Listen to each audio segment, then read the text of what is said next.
अस्सलाम वालेकुम। शराय दसूर से मैं हूं अब्दुल क़य्यूम सिद्दीकी और आप हैं AQS के साथ। आज हम बात करेंगे एक तो मुबैना इंतखाबी धांधली के इल्ज़ामात पर जुडिशल कमीशन के हवाले से बानी PTI की आइनी दरख्वास्त और शेर अफजल मरवत की आइनी दरख्वास्त पर क्या हुआ। 9 मई के हवाले से दो बड़ी अहम ज़मानतों के केस सुप्रीम कोर्ट से मंजूर हुए हैं, जबकि जो एक आपसे वादा किया था कि एक आपको कहानी सुनानी है कि फुल कोर्ट वाली कहानी। आपको याद होगा कि जब 26वीं आइनी तरमीम हुई, chief justice Yahya Afridi chief justice बने, तो जब ये वापस आए टिकटॉक से आपको याद आ जाएगा, एक टिकटॉक भी बनी थी।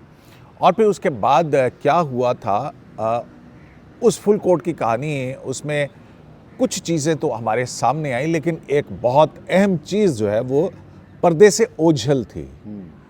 उस ओझल चीज़ को जो है वो आप आज के AQS लाइव में हम आपके सामने लाएंगे। और इस वाले से मेरे साथ मौजूद हैं जनाब तैयब बलोच और जनाब जहांज़ेब अब्बासी। तो जनाब जहांज़ेब अब्बासी साहब से शुरू करते हैं। अच्छा, एक और चीज़ भी है कि सही मंसूर अली शाह जो हैं वो आजकल एक बहुत बड़ी लड़ाई जो है वो लड़ रहे हैं, लेकिन उस लड़ाई में एक छोटे से प्यादे ने बड़ा मुंह तोड़ जवाब दिया है। वो सारी सूरत हाल जो है वो भी आपको बताएंगे। तो जनाब जहांज़ेब अब्बासी साहब, आज जो इंतखाबी धांधली या मुबैना इंतखाबी धांधली जो 2024 के फरवरी 2024 का आम इंतखाबात हैं, जिसमें PTI इल्ज़ाम लगाती है या धांधली के और बहुत सारे, और उसकी तहकीकात के लिए जुडिशल कमीशन के लिए बानी PTI शेर अफजल मरवत और भी ना जाने कितने लोग जो मुख्तलिफ़ दरख्वास्तें जो हैं वो सुप्रीम कोर्ट में आई थी। तो आइनी बेंच में आज क्या हुआ उन दरख्वास्तों के ऊपर, ज़रा हमें आगाह करेंगे।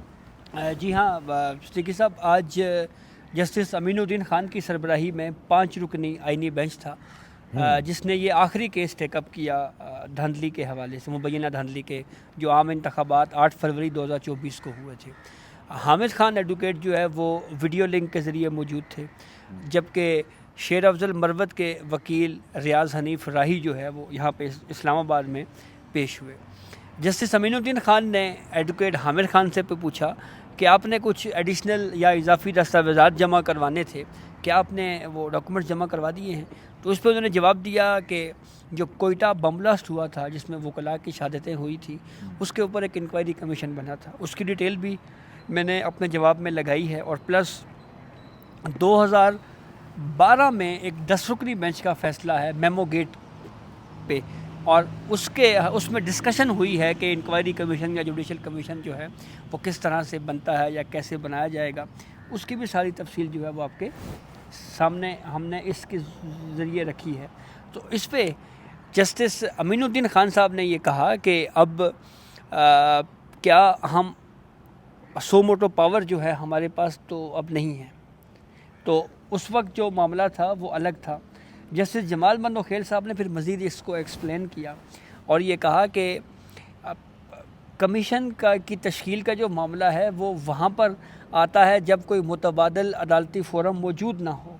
इलेक्शन ट्रिब्यूनल्स में बहुत सारी पटिशन इस वक्त पेंडिंग हैं, और ऐसी सूरत हाल में जब एक मुतबादल आइनी स्कीम मौजूद है, तो ऐसी सूरत हाल में ये जो आइनी बेंच जो आपके सामने है इस वक्त, वो किस तरह से एक मुतबादल तौर के ऊपर अपने तौर पे एक फोरम तख्लीक कर सकता है, हम कैसे क्रिएट कर सकते हैं, गवर्नमेंट का इख्तियार है, जबकि ये फेडरल गवर्नमेंट का इख्तियार है। जी बिल्कुल। तो इस पे हामिद खान साहब ने ये कहा जी कि जो एतराज़ात असल में लगे हैं अभी तो हम इसके ऊपर बात कर रहे हैं। तो जस्टिस जमाल मनोखेल साहब ने कहा है कि ठीक है, 5 रुकनी बेंच आपको सुन रहा है, आप बताएं एक एक करके कि ये एतराज़ ठीक नहीं है, ये ठीक नहीं है, आप आर्गूमेंट्स करें, हम इस पे सुन लेते हैं।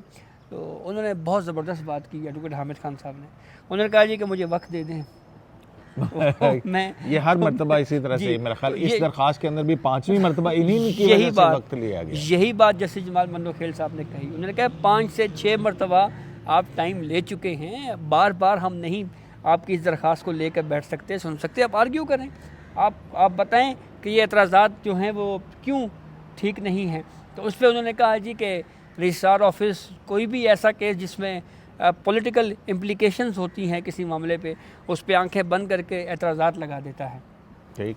तो फिर बहरहाल मुशावरत हुई और मुशावरत के बाद अदालत ने कहा कि अच्छा ठीक है, हम रजिस्ट्रार ऑफिस के एतराज़ात ख़त्म करते हैं, नंबर लगाते हैं। आपने अब जब नेक्स्ट हेयरिंग होगी तो उस पर आपने हमें सबसे पहले इस बात के ऊपर अदालत को मुतमईन करना है, मुआवनत करनी है अदालत ये अपना कि इख्तियार इसके लिए कैसे क्यों क्यों करे? और कैसे इस्तेमाल करे, जबकि आइन ने आर्टिकल 225 के तहत पूरी स्कीम दी हुई है कि इंतखाबी तनाज़ात इलेक्शन ट्रिब्यूनल्स में जाएंगे तो एक अदालती फोरम के होते हुए बराह रास्त आप यहाँ पे आए हैं जुडिशल कमीशन की तश्कील के लिए, हम कैसे ये कमीशन तश्कील दे सकते हैं। तो ये वो रुकावट है। जबकि उन इलेक्शन ट्रिब्यूनल्स की अपीलें जो हैं वो फाइनल उसकी क्या कहते हैं एडजुडिकेशन के लिए वो सुप्रीम कोर्ट ऑफ पाकिस्तान में ही आएंगी। जो फाफिन की रिपोर्ट गुज़िश्ता दिनों जारी हुई थी जनरल इलेक्शन के हवाले से, जो पेंडिंग ट्रिब्यूनल्स की पटिशन्स के, उन्होंने कहा कि कुछ पटिशन्स ट्रिब्यूनल्स में पेंडिंग हैं, कुछ हाई कोर्ट में पेंडिंग है और कुछ सुप्रीम कोर्ट में भी आ चुकी हैं। हाँ, अभी आप देखें ना उमर अयूब वाली भी जो है वो पड़ी तो है। अब तो ये वो सारी पटिशन्स जो हैं वो यही आज कोर्ट ने भी कहा, उन्होंने कहा है कि ये तो सब कुछ ख़त्म हो जाएगा। हाँ। जो भी जितने भी स्टेप्स में फोरम्स में चीज़ें चल रही हैं, यानी पीटीआई ये चाह रही है कि ऐसा ऐसा काम हो मतलब कि जाए सारा ट्रिब्यूनल भी रुक जाए, ड्यू हाई कोर्ट भी प्रोसेस रुक और जाए, ये वो सुप्रीम जो कोर्ट है भी सारा रुक जाए। कुछ वो जो है वो जी, बस। तो बस ये है जी। हाँ ठीक है। एक आपको पता है 2013 के अंदर भी एक इलेक्शन वो कमीशन बना था जिनके धांधली के इल्जामात पर 35 पंक्चर और ये और वो फलाना ढिमकाना अखबारी तराशे लेके आए थे। हाँ, अभी भी जो इन्होंने दाखिल की है वो ये इसी तरह की हैं चीज़ें। तो हाँ वो ठीक है, लेकिन उसमें जो 2013 के इंतखाबात थे कि भाई अगर मुनज़्ज़म धांधली साबित ना हुई तो फिर जो माफ़ी जो है वो मांगी जाएगी सारे वक्त ज़ाया करने पर। उसके लिए फिर स्पेशल एक ऑर्डिनेंस या कानून साजी हुई थी और उस कानून साजी के अंदर एक प्रोविज़न डाली गई और उस प्रोविज़न के तहत जो है वो जस्टिस नासिर मुल्क की सरबराही में जो उस वक्त के चीफ जस्टिस थे कमीशन बना, उसने तमाम को सुना और सुनने के बाद ये करार दिया था कि मुनज़्ज़म धांधली के इल्ज़ामात बेबुनियाद हैं।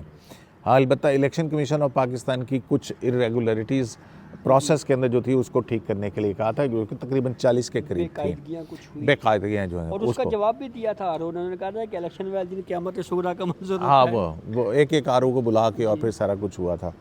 तो ये बलोच ये जो 9 मई की बड़ी अहम ज़मानतें हुई हैं, एक तो सेनेटर एजाज चौधरी और दूसरे फ़याज़ क्या नाम है हाफिज़ फ़रहत अब्बास।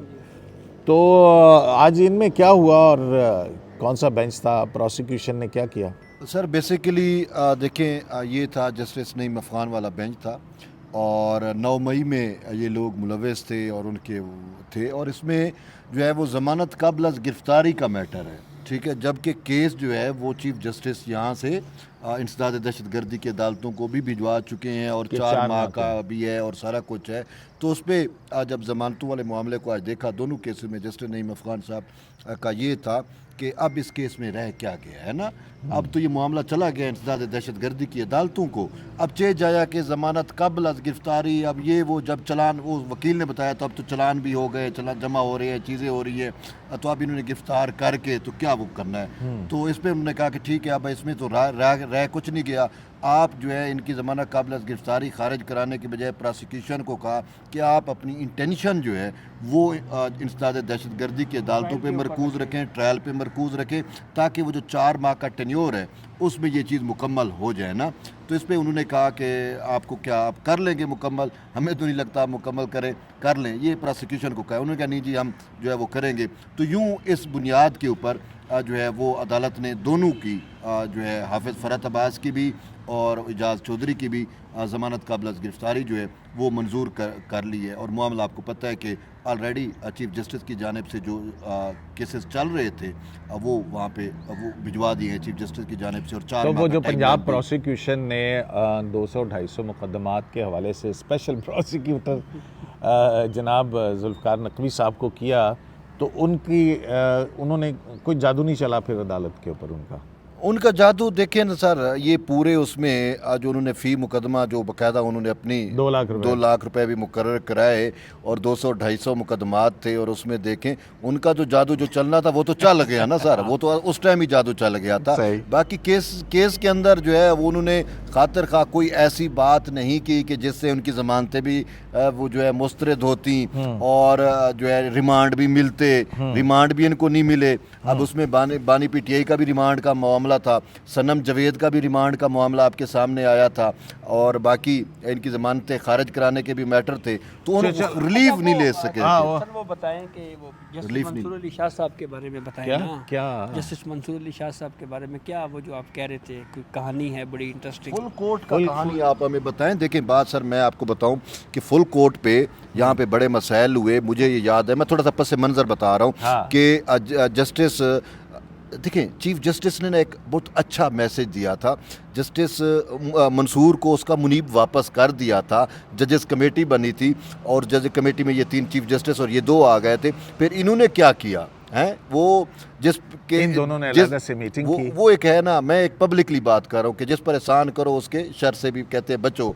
तो चीफ जज साहब ने ये कर दिया। इन्होंने चीफ जस्टिस लाहौर में शायद गालबन गए हुए थे, इन्होंने चीफ जस्टिस को बाईपास किया, जस्टिस मुनीब अख्तर के चैम्बर में इजलास बुला लिया, दोनों बैठ गए और दोनों बैठ के इन्होंने जो है वो केस जो है वो समाज 4 नवंबर के लिए 26 फुल कोर्ट बना के fix कर दिया। 26वीं तरमीम का केस जो है वो इन्होंने फुल कोर्ट भी बना दिया और हुक्म भी दे दिया कि 4 नवंबर को जो है समात के लिए लगाया जाए, मीटिंग मिनट्स भी ये किए जारी किए जाए, फलां किए जाए। लेकिन हमें ये पता है कि वो चीज़ नहीं हुई थी, इनकी अटैम्प्ट नहीं हुई थी। फिर उसके बाद इन्होंने ख़त लिख दिया था और वो ख़त पब्लिक हुआ था, याद है जस्टिस मंसूर अली शाह और जस्टिस मुनीब अख्तर वाला ख़त। लेकिन याह्या अफरीदी साहब वाला खत नहीं। लेकिन याह्या अफरीदी साहब की जानिब से क्या कुछ हुआ और किस तरीके से हुआ वो चीज़ें हमें नहीं पता, और हम आपके पास इनसाइड चीज़ है तो हम आपको कहते हैं आप वो बताएं ताकि ये हमारी जुडिशल रिकॉर्ड का, जुडिशल हिस्ट्री का स्पेशली हिस्सा बन जाए। चलें ठीक हो गया, आपने मुझे वक्त दिया बोलने के लिए। सर आपका शुक्रिया, और अब आप हमें जो है ना वो वाक़या सुनाएं, वो खबर है। अच्छा जनाब लीजिए, तो ये सारी चीज़ें जो हैं वो तकरीबन तैयब ने जो उसका बैकग्राउंड बता दिया है कि हुआ यूँ ही था कि 26वीं आइनी तरमीम हुई और 26वीं आइनी तरमीम के बाद मंसूर अली शाह साहब, उससे पहले भी एक कोशिश हो चुकी हुई थी कि 26वीं आइनी तरमीम को कर दिया जाए, उसको स्टे कर दिया जाए, और उस हवाले से एक बड़ी मीटिंग अभी मुनीब अख्तर साहब के मुबैना तौर के ऊपर उनके कमरे में हुई थी। लेकिन फिर वहाँ पे किसी ने आके बताया कि जनाब शजी तुसी तो चीफ जस्टिस बन रहे हो। तो उसके बाद और ये प्लान यही था कि उसके बाद फिर यही होगा कि जैसे 3 नवंबर 2007 में एक रिस्ट्रेनिंग ऑर्डर जारी हुआ था इमरजेंसी के ख़िलाफ़, और फिर उसके बाद एक लॉयर्स मूवमेंट बन गई और वो सारी चीज़ें आ गई थी कि उसका एक कंट्रोवर्शियल हो जाएगी 26वीं आइनी तरमीम, और इस हवाले से जो है ना वो एक मूवमेंट की राह भी हमवार हो जाएगी, और इधर उधर तैयार थे। ये सारा उसका पस मंज़र है, उसका उससे जुड़ी हुई एक कहानी है जी। और फिर जब ये नहीं हुआ तो फिर जस्टिस आपको पता है कि तकरीब हलफ बर्दारी में भी शामिल नहीं हुए थे मंसूर अली शाह साहब, और उस तकरीब हलफ बर्दारी से में शामिल ना होने से जो है बचने के लिए उन्होंने कहा कि जी मैं तो उम्रे पे जा रहा हूँ, और फिर वो उम्रे पे चले गए थे और 30 अक्टूबर को उम्रे से फिर वो वापस आए थे, और उसी दिन जो है वो उन्होंने जजेस कमेटी की मीटिंग बुलाई, सही है। और उस मीटिंग के अंदर ये सब कुछ करके और कहा कि फुल कोर्ट बनाया जाए 26वीं आइनी तरमीम की आइनी दरख्वास्तें जो आ चुकी हैं उसके ख़िलाफ़ उनकी समात के लिए, और उसके लिए 4 नवंबर की तारीख दे दी थी। बिल्कुल। तो ये जब नहीं फिक्स हुआ था तो फिर उसके बाद मंसूर अली शाह साहब का एक ख़त मंजर आम पर आया था, मैं ख्याल 4 या 5 नवंबर को, ठीक है 4 और 5 नवंबर को ख़त जो है वो इस तरह से मंजर आम पर आया, इजलास भी बुलाया था, ये किया वो सारा कुछ और इस तरह से किया जा रहा है, वो किया, बहुत तवील ख़त था और उसके ऊपर बड़े इल्ज़ामात थे। उस पर चीफ जस्टिस जो हैं जब वो वापस हुए और इंटरेक्शन भी होता रहा सबसे, और हमने कहा भी कि जी ये इसका कोई जवाब दिया है आप, अगर आपको याद हो मैंने उनसे चीफ जस्टिस से सवाल किया था कि जी एक हमारे चीफ जस्टिस पे ऐसे इल्ज़ामात लग रहे हैं, तो उसका तो वो उन्होंने बड़ी मुस्कुरा के उस बात को टाल दिया था, कहते हैं कि नहीं मैं नहीं, ये वो नहीं है कि मैं भी ख़त जो है ना इस तरह से पब्लिक में लिखूँ। लेकिन जनाब ख़त उन्होंने लिखा था और जवाब जो है वो chief justice Pakistan justice Yahya Afridi ने कोई 6-7 सफ़ों का वो ख़त लिखा था, लंबा चौड़ा। और लंबा चौड़ा, और उसमें जितने भी उनकी रिजर्वेशंस और शिकायत थी उनके जो है वो उन्होंने जवाबात दिए थे। सिर्फ बात यहाँ पे ही नहीं ख़त्म होती है जनाब। उस एपिसोड के बाद उस वक्त आपको पता है कि सुप्रीम कोर्ट ऑफ पाकिस्तान में 13 जज साहिबान थे। यानी ये अभी आइनी बेंच नहीं बना था, आइनी जजेस नहीं आए थे, सुप्रीम कोर्ट में ये जो मौजूदा एलिवेशंस नहीं हुई थी, तो 13 जज साहिबान थे उस वक्त। और उन 13 जज साहिबान का एक इजलास हुआ। चीफ जस्टिस पाकिस्तान ने उन तमाम जज साहिबान के इजलास बुलाया और उस इजलास के अंदर फुल कोर्ट हम कह सकते एक तरह से फुल कोर्ट, सही, ठीक है, उस वक्त की फुल कोर्ट, और वहाँ पर ये इस मुद्दे को रखा गया। और उस मुद्दे के अंदर प्रपोजिशन यही थी। अब ये आप देख लीजिए कि फिर देखिए कि ये कुछ हुआ और फिर उसके बाद मंसूर अली शाह साहब ने क्या किया था। तो वो जो 13 फाजिल जज साहिबान थे, उन 13 फाजिल जज साहिबान के सामने 26वीं आइनी तरमीम और उसके बाद की जो राय थी वो रखी गई। सही है।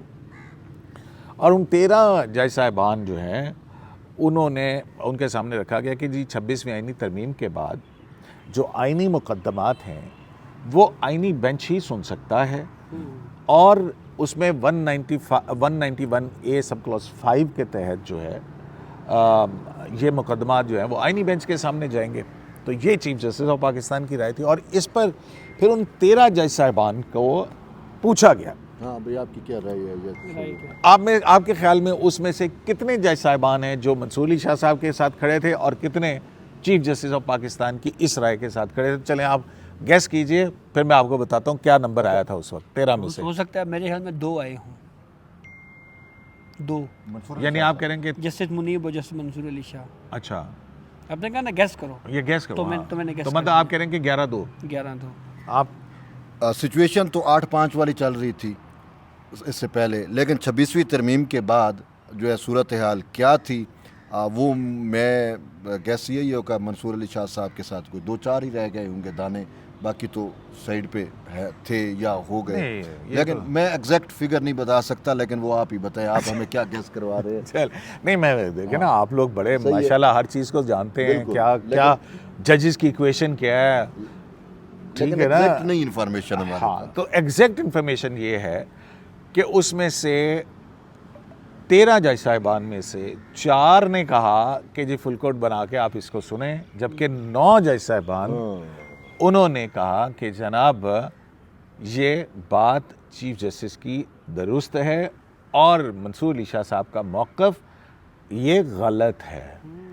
तो इस तरह उस वक्त 13 में से 9 जज साहिबान जो उस वक्त फुल कोर्ट थी उसमें से उन्होंने कहा था कि ये प्रपोजिशन है, जो कि फिर आपको पता है मोहम्मद अली मज़हर साहब के जब आइनी मुकदमात और लेकिन ये सारी सूरत आ चुकी थी, यानी कि फुल कोर्ट ने ये डिसाइड कर दिया था कि आइनी मुकदमात के आइनी बेंच ही सुनेगा आइनी मुकदमात, और वो फुल कोर्ट में 9-4 की अक्सरियत से फैसला हुआ था।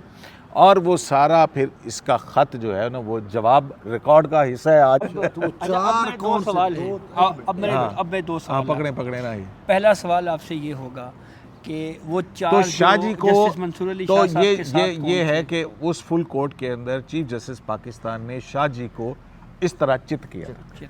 अच्छा, मेरे 2 सवाल यानी कि एक सवाल ये है, फुल कोर्ट वाला उनका एक सवाल ये है कि जस्टिस मंसूर अली शाह साहब के अलावा जो और 3 थे वो कौन थे? और दूसरा सवाल, अगर ये अक्सरियत ने ये कह दिया, 9 जजेस ने ये कहा कि जी ये फुल कोर्ट ही वो, उसके बाद फिर नजरबाज वाला मामला जो है वो कैसे उठा लिया था, तो ये वो क्यों ये कोशिश की थी? ये सारी बातें आप हमें अगले व्लॉग में बताएंगे या अभी बताएंगे? और दूसरा, सुप्रीम जुडिशल काउंसिल वाली कोई बात नहीं हुई कि क्या ये मामला उस तरफ भी जा सकता है?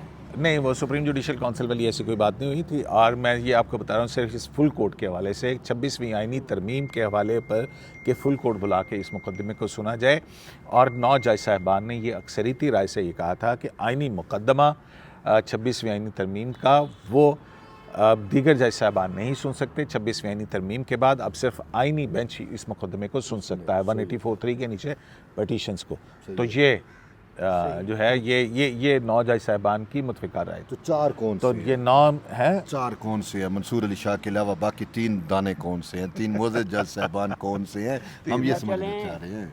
जस्टिस मंसूर अली शाह और जस्टिस मुनीब के अलावा दीगर और 2 कौन से? जस्टिस अतर मिनल्ला, जस्टिस 3 तो ये हो गए। अब चौथा कौन सा है? जस्टिस आयशा। जस्टिस अकील अब्बासी।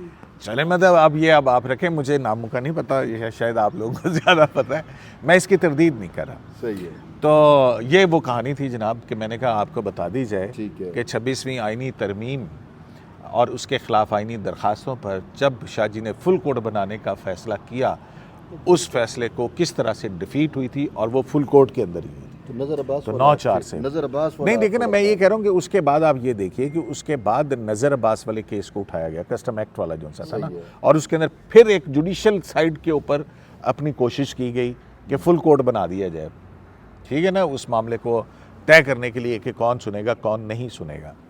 तो वो ये मामला अभी तक चल रहे हैं। तो लेकिन अब शाह जी ने जो लड़ाई है ना, वो आप सुना है, आपके पास बड़ा कोई मवाद धमाका खेज कि शाह जी जो है ना वो बहुत बड़ी लड़ाई। अच्छा मुझे एक वाकया याद आ गया। अक्सर ना हम सोशल मीडिया पे ये ना हमें पढ़ने को मिलता है कि इमरान खान जेल में बैठा हुआ बहुत बड़ी लड़ाई लड़ रहा है या कोई बहुत बड़ी गेम कर रहा है। तो तैयब कोई बहुत बड़ी गेम आपके पास भी है? जी जी, आपको बहुत बड़ी लड़ाई शाह जी लड़ रहे हैं। बिल्कुल, शाह जी जो है वो फ्रंट पे हैं और अलम मुज़ाहमत का मैं अलम कहूँगा, वो जो उन्होंने बुलंद किया हुआ है। और उसका वो खुद शाह जी ने कहा था ना कि मैं इस्तीफ़ा, जो लोगों ने कहा, खबरें चली इस्तीफ़ा, ने कहा नहीं इस्तीफ़ा नहीं दूंगा, सिस्टम में रह के सिस्टम के साथ जो है ना मैं अपना जो मुज़ाहमत है वो कंटिन्यू रखूँगा। तो वो मुज़ाहमत जो है ना वो अब बढ़ती अब उसका लेवल ये आ गया है कि नज़र अब्बास से होती हुई अब सुप्रीम कोर्ट के जो छोटे मोटे बेचारे ये अमले के लोग हैं, जो अफसरान हैं, जुडिशल अफसरान हम उसे कह सकते हैं, जुडिशल अफसरान आजकल शाह जी के ज़ेर हिताब है। भाई शाह जी, आप सुप्रीम कोर्ट के सीनियर तरीन जज हैं, तो आप जो है वो कम से कम, लोग कहते हैं लड़ाई भी तो मद्दे मुकाबिल के साथ होती है ना, लेवल पे लड़ी जाती है ना।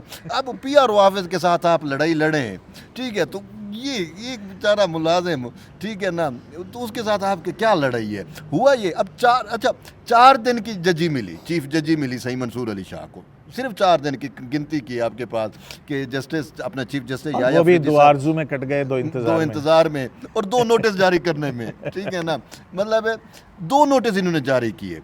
हुआ ये कि आपको याद होगा वो जो जजेस डिवाइस वाला मामला और सारा कुछ। अब शाह जी को ना किसी ने या तो ब्रीफ किया, गलत ब्रीफ किया, या शाह जी के माइंड में या चीफ जज तो मैं हूँ, चीफ जस्टिस तो मैं हूँ, ये जो है ये एलामिया सुप्रीम कोर्ट का कैसे जारी हो गया बगैर मुझसे पूछे, बगैर या मुझे बताए बगैर, मुझे लूप ले लिए बगैर। हेड हैं तो हेड के इल्म में तो होनी चाहिए ना ये बात। तो मैं उसको दूसरे एंगल से देखता हूँ, बहरहाल वो भी मैं आपको बताऊंगा जो मेरा एंगल मैं देख रहा हूँ। खैर, वो इन्होंने ना अपना पीआरओ ऑफिस को ना नोटिस जारी कर दिया कि आप वजाहत करें कि ये जो शहजाद अकबर ने ये ट्वीट की है, ये प्रोपेगेंडा, इस पे आपने वजाहत क्यों जारी की? इस पे आपने वजाहत जारी क्यों की? तो उसने कहा कि पिछले गुज़िश्ता 17 साल से ये रिवायत रही है कि मैं अपने तौर पे कुछ भी जारी नहीं करता, रजिस्ट्रार ऑफिस अप्रूवल करता है रजिस्ट्रार ऑफिस की जानिब से, उसके बाद जो है वो पब्लिक होती है। तो उन्होंने कहा रजिस्ट्रार ऑफिस तो बहुत बड़ा है, कौन, कोई बंदे को नॉमिनेट करें, नाम लें। ये दूसरा नोटिस जारी कर दिया, मैं आपकी वजाहत से मुतमिन नहीं हूँ, जस्टिस मंसूर अली शाह साहब ने कहा। तो पीआर ऑफिस की जानिब से दूसरा जो नोटिस आया उसका जवाब दिया गया और उसमें डायरेक्ट उन्होंने नाम लिख दिया कि भाई registrar supreme court of Pakistan जो हैं सलीम खान साहब, उनकी जो मुशावरत के साथ और उनकी रजामंदी के साथ, उनकी अप्रूवल से ये जारी हुई। मेरे इमीडिएट बॉस तो वही है, इमीडिएट बॉस तो वही है निज़ामी तौर पे, और वो फाइल जो है वो शाह जी के पास पड़ी हुई है। और अब आपको पता है शाह जी का माइंड जो है वो तो ना आप रीड कर सकते हैं ना हमने कभी रीड किया है, क्योंकि वो ऐसी चीज़ें लेके आते हैं, वो दूर की कोड़ी, ये मामला भी फुल कोर्ट में अच्छा हाँ, दूर की कोड़ी लेके आ जाते हैं। मामला नज़र अब्बास का था तो चीफ जस्टिस को तौहीन अदालत का मुर्तकब करार दिया। तो यहाँ पे मुझे लगता है कि कुछ ऐसा ना करें। अभी बात यह है कि आपकी चीफ जजी तो ख़त्म हो गई, 4 दिन की थी, ख़त्म हो गई। अच्छा, मतलब कि खबर आपकी ये है कि ये कॉरेस्पॉन्डेंस हो रही है इस तरह से जजेस के साथ। तो अच्छा, ये एक छोटा सा और टॉपिक के जजेस सीनियरिटी केस जो है वो आपको 19 मई को, क्योंकि जुडिशल कमीशन का इजलास है, उस जुडिशल कमीशन के इजलास से जुड़ी भी खबरें आ रही हैं कि शायद कराची में या सिंध के चीफ जस्टिस जो इस वक्त कायम मुकाम चीफ जस्टिस हैं, वो एक तो वो उनकी वैसे भी रिटायरमेंट करीब ही है, तो वहाँ पे जो है शायद तीसरे नंबर से जो है वो जो जज हैं इस वक्त, सही है। उनका कुरा फाल निकल सकता है chief justice Sindh high court के लिए, कुछ इस तरह की खबरें भी हैं। तो एक तारीख का वो वर्क जो कि अनफोल्ड नहीं हुआ था और हम उसके ताक में थे, उसके पीछे थे, वो लगे हुए थे कि जस्टिस या अफरीदी ने फिर आखिर क्या रिस्पांस दिया होगा। तो वो फुल कोर्ट जो 26वीं आईनी तरमीम पर बनाने की कोशिश थी आइन के बरखिलाफ, वो कैसे खाक में मिली। चीफ जस्टिस ऑफ पाकिस्तान समेत 9 जजेस ने क्या उसके ऊपर राय दी थी। तो इस हवाले से जो तारीख का वर्क था वो हमने आपके सामने रखा है। शरह दस्तूर से इजाज़त दीजिए और हाँ, फीडबैक ज़रूर दीजिएगा। अल्लाह निगहबान।